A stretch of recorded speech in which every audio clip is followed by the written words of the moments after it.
Em coletiva de imprensa, ao lado de Paulo Guedes, ministro da Economia, e do presidente Jair Bolsonaro, Roberto Castelo Branco, presidente da Petrobras, deu uma aula a respeito de como a gestão do governo Bolsonaro está permitindo uma reestruturação da empresa, além de repudiar falhas substanciais de gestão praticadas durante a era petista.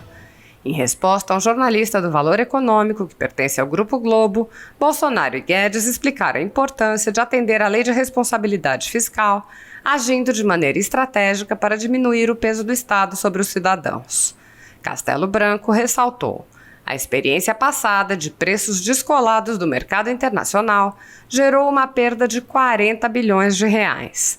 Isso, se espalhar pela economia brasileira, impacta na percepção de risco, nas taxas de juros internas, na inflação para desestimular investimentos. De 2011 a 2014 se praticou essa política. De 2016 a 2017, acima do mercado internacional. A partir de 2018, o reajuste diário de preço deu no que deu. No governo Bolsonaro, preços de acordo com o mercado internacional, a Petrobras não só aumenta preço, ela baixa o preço. Ademais, o economista explanou: nos 5 primeiros meses do ano passado, a Petrobras reduziu os preços em 40%. Nos postos, foi só de 14%. Graças à independência, avanços significativos têm sido realizados. Em 2019, foi a empresa de petróleo que mais investiu no mundo. Deixou de ser importador líquido para ser exportador de petróleo. Recordes de produção, recordes de exportação de petróleo. A Petrobras transferiu às 3 esferas de governo, nos 2 últimos anos, 379 milhões de reais, mesmo tendo sido, no ano passado, um ano de preços muito baixos de combustíveis e petróleo. Assim está. Bom dia, presidente, ministros. Ontem, presidente, o senhor falou em compensação, possibilidade de compensação se essa alteração fosse feita no imposto federal. Isso significa o que exatamente? Um novo imposto? Como é que isso vai ser resolvido? A palavra compensação usada pelo presidente é exatamente o compromisso com a responsabilidade fiscal. Então, se você desonera de um lado, tem que haver uma compensação. Onde é que está esse imposto?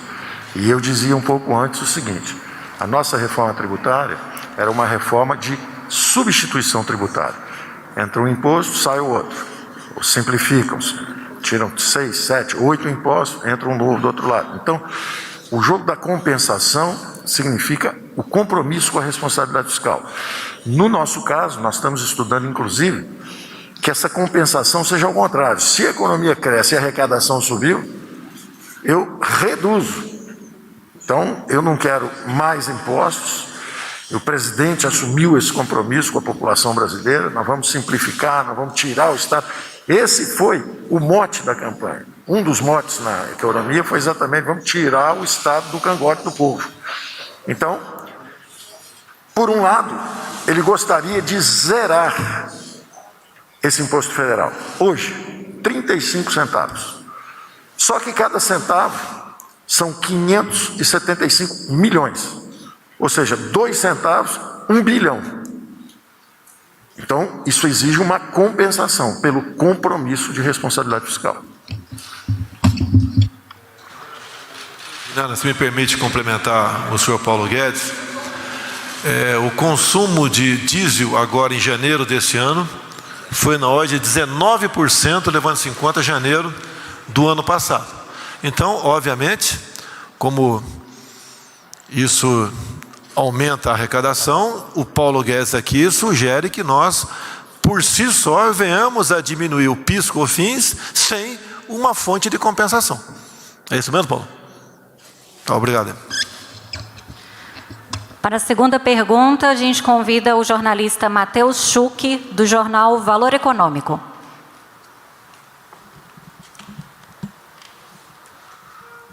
Bom dia a todos.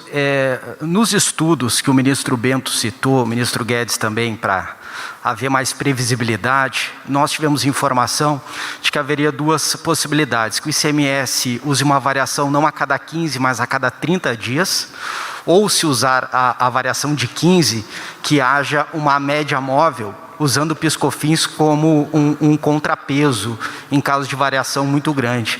Essas duas são propostas bem factíveis e que estão na mesa. Eu gostaria de saber também se a Petrobras pode passar a determinar um período para variação do preço na refinaria, a cada 15 dias, por exemplo, como já houve recentemente, e não mais de acordo com o mercado externo, como ocorre hoje. Obrigado.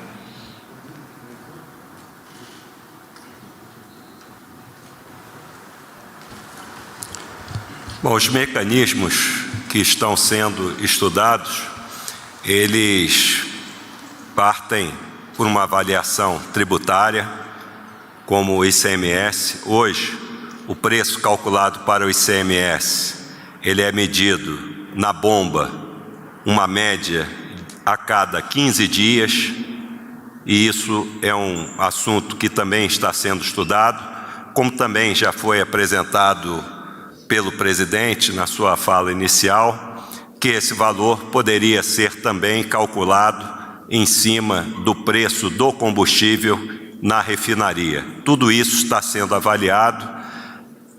Algumas coisas necessitam de um instrumento legal, ou seja, o Congresso Nacional terá que realizar essa apreciação, como também outros mecanismos que estão sendo avaliados no que diz respeito ao PIS/COFINS e eventuais contribuições que poderão vir a suavizar ou controlar a volatilidade dos preços para o consumidor.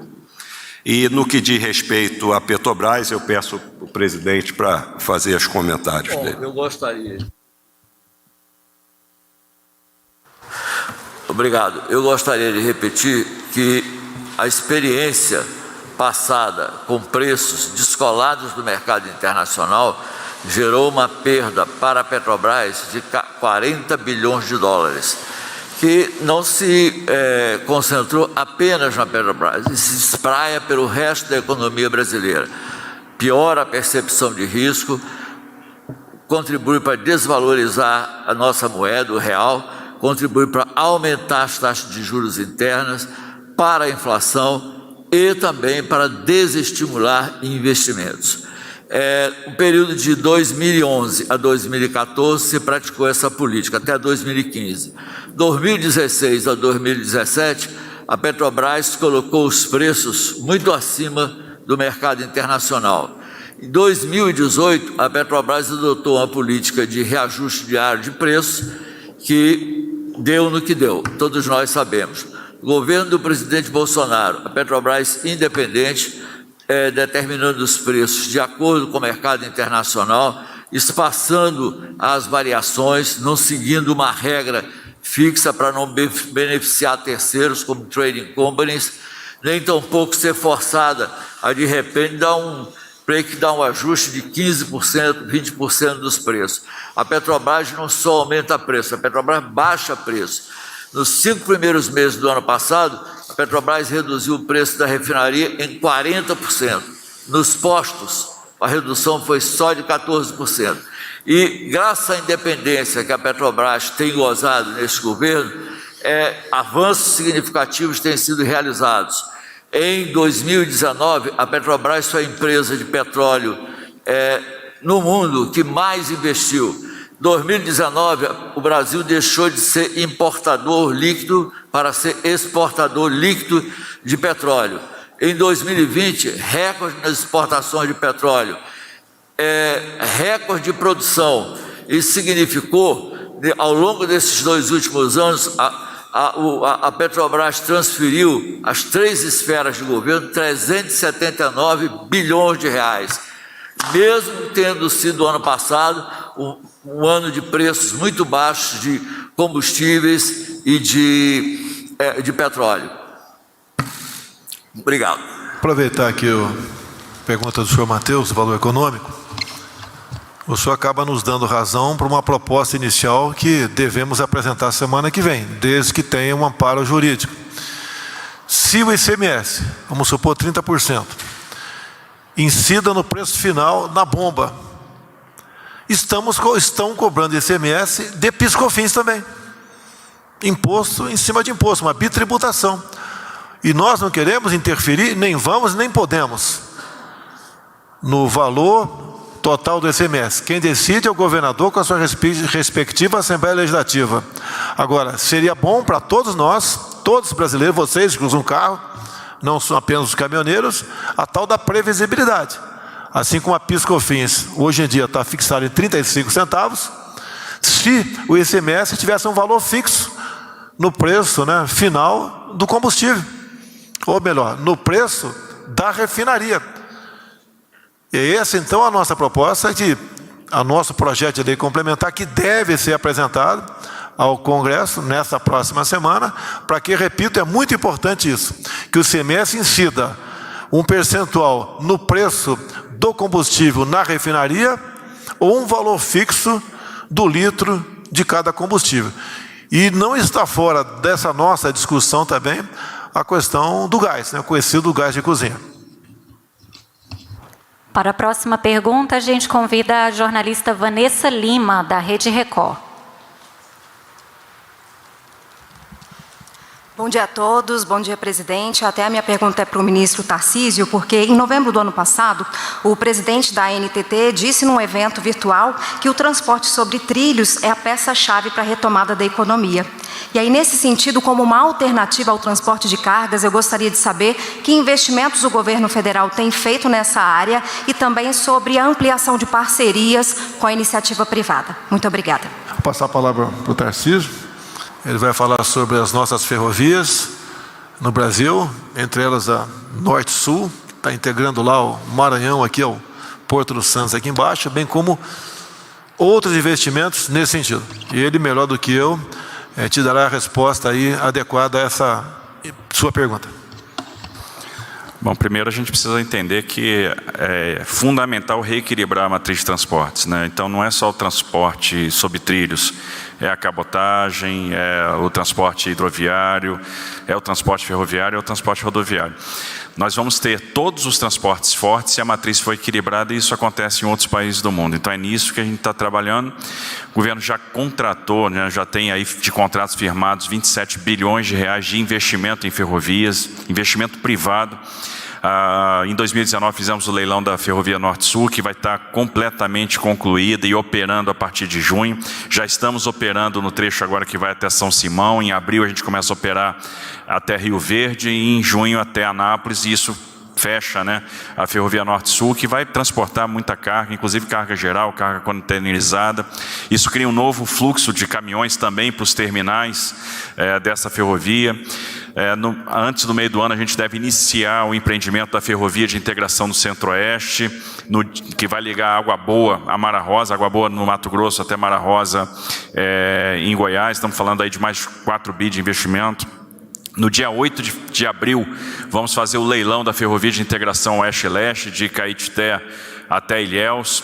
Está na fase final de apreciação no TCU, aquilo que será a concessão da Ferrogrão.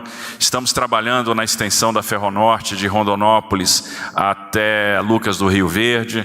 Então a gente vai aumentar muito a oferta de ferrovias no Brasil, e trabalhando num projeto de lei que vai trazer as autorizações permitindo investimento privado nesse setor de uma forma menos burocrática. Estamos tratando da renovação da FCA, estamos tratando da renovação da Malha Sul. Então a gente vai atingir aí 50, 60 bilhões de investimento, e o efeito disso nos próximos 8 anos é a gente duplicar a participação no modo ferroviário na matriz. A gente deve sair dos atuais 15% para 30%, e obviamente isso tem um efeito muito grande no custo do transporte, no custo do Brasil. E isso vai sendo feito com lastro realmente no capital privado.